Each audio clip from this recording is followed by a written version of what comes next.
ভারতের কালকে যে সুবন্ধ কালকে বাংলাদেশ নিয়ে একটা কটূক্তিমূলক বক্তব্য দিয়েছে।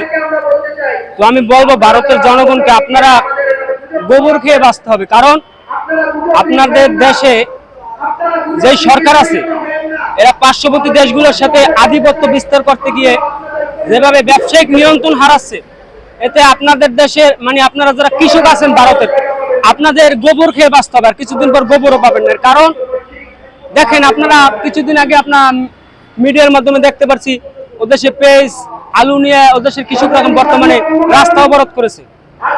আসলে এর জন্য দেশের নিরীহ কৃষকরা দায়ী না, এর জন্য দায়ী এই সুবন্ধ এবং এই ময়ূরঞ্জনের মতো কিছু সাংবাদিক দায়ী।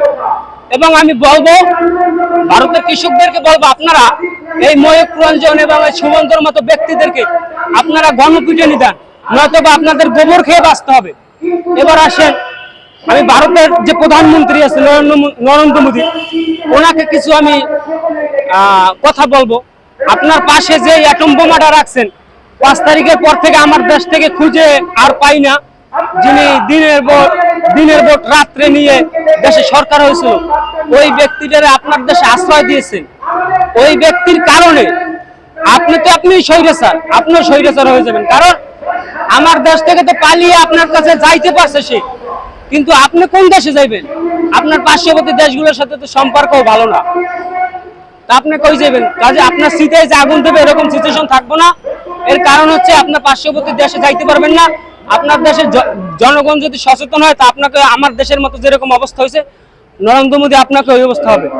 আর আপনারা বাংলাদেশ নিয়ে যে একের পর এক উস্কানিমূলক বক্তব্য দিয়ে যাচ্ছেন যে আমার দেশের খবর আমরা জানি না, তোমরা খবর দাও যে আরাকান আর্মি আমার দেশ দখল করবে, এই সমস্ত ভিত্তিহীন কথা মানে কি বলবো, এর কতটা মেধা শূন্য এটা আর বলার অপেক্ষা রাখে না।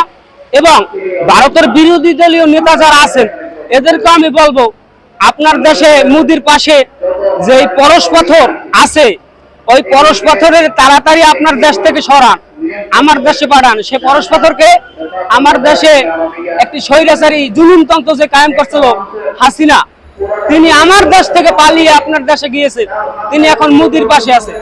তো আমি বলবো, আপনি এই ব্যক্তিদের, ওই যে আপনার দেশে যে ব্যক্তিটা আমার দেশ থেকে গেছে, ভদ্র মহিলা শেখ হাসিনা, ওনারে অর্থ আপনার দেশ থেকে তাড়ান, নাইলে আমার দেশে দেন, নয়তোবা আপনাদের অবস্থা খারাপ।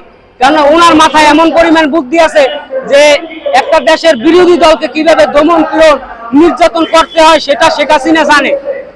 শেখ হাসিনা জানে কিভাবে জনগণের ভোট ছাড়া সরকার হইতে হয়, বিরোধী দলের কোনো মূল্য থাকে না। ওই সমস্ত এইরকম একজন ব্যক্তিরে মোদির পাশে রাখলে আপনাদের বিরোধী দল জীবনে আর ক্ষমতায় আসতে পারবেন না। এটা সম্পূর্ণ ভিত্তিহীন কথা। ভিত্তি হলো, দেখেন ডোনাল্ড ট্রাম্প কিন্তু অলরেডি ভারতকে হুমকি দিয়ে রাখছে যে ভারত কখনো আমেরিকার বন্ধু না, তাদের সাথে ব্যবসা বাণিজ্য আমেরিকা করবে না, তাদের দেশে সমস্ত খাদ্য ভেজাল। তো শেখ হাসিনার সাথে একমাত্র ভারতের নরেন্দ্র মোদী করতে পারে।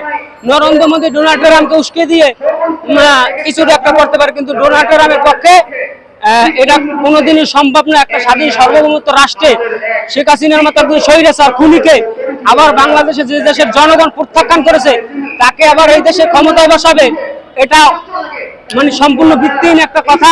আর আমার দেশে যে আছে ডক্টর ইউনূস, ওনারা সমস্ত দেশের বড় বড় সুপার পাওয়ার দেশের যারা ব্যক্তি আছে, রাষ্ট্রপ্রধান আছে, তাদের সাথে সুসম্পর্ক আছে বলে আমি মনে করি এখানে শেখ হাসিনার কিছু করার নাই। শেখ হাসিনা যদি কিছু করতে পারতো আগেই করতে পারতো। আর আমি বলবো, এই বর্তমান সরকারে যারা আছেন, জনগণের ব্যাক ট্যাক্সের টাকায় এই সমস্ত আওয়ামী লীগের কিছু পাতিপুতি নেতা জেলখানায় খাওয়ানোর দরকার নাই, এদেরকে ভারতে পাঠাই দেন। এর কারণ হচ্ছে ভারতে যাইয়ে অলরেডি আর আকাম কুকাম শুরু করে দিয়েছে। ভারতের ডায়মন্ড মেয়েদেরকে তারা দর্শন অলরেডি শুরু করে দিয়েছে। সিলেট জেলা আওয়ামী লীগের জেলা আওয়ামী লীগের সেক্রেটারি সহ অনেকজনই কিন্তু অলরেডি জেলে গেছে, ওদের সে গ্রেপ্তার হয়েছে। কাজী বলবো, ভারতকে নিঃশংস করতে হবে। আমার দেশের আওয়ামী লীগই যথেষ্ট, এদেরকে আমার দেশে দরকার নাই। প্রয়োজনে কিছু হাদিয়াটা দিয়ে দিয়া গাইডেরটা ভারতে পাঠানোর ব্যবস্থা করেন, আমার দেশের জেলে রাখার দরকার নেই।